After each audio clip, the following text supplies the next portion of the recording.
ઢોલમાં એવો નાદ હતો ને કે બસ એક તાર થઈને અંતર ખુલી ગયું ને જેને પામવા માંગતી હતી ને એ કૃષ્ણ સાથે અંતર મળી ગયું. માં, આજે ગોરીઓમાં એટલી નાચી છું ને.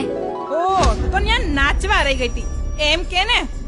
આ માને અહીંયા બધું કામ નચવે છે અને તું ત્યાં નાચવા રહી ગઈ હતી. આ આખું ગામ જોઈ રહ્યું હોય અને તને આ પારકા ઢોલી સામે નાચતા શરમ પણ ના આવી? માં, જગતના બંધનો તૂટવા માંડે ને ત્યારે શરમ નહીં, મરમ રહે ને જો એ મરમને જાણી લો ને તો પછી મનમાં કોઈ ભરમ ના રહે.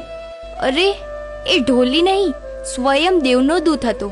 એના ઢોલમાં અવાજ નહીં, બ્રહ્મનાદ હતો. મને એવું થતું હતું કે ત્યાં જ રોકાઈ જાઉં એની પાસે ને એ ઢોલ વગાડે જાયને હું નાચે જાઉં ને પહોંચી જાઉં અલખના ઓટલે.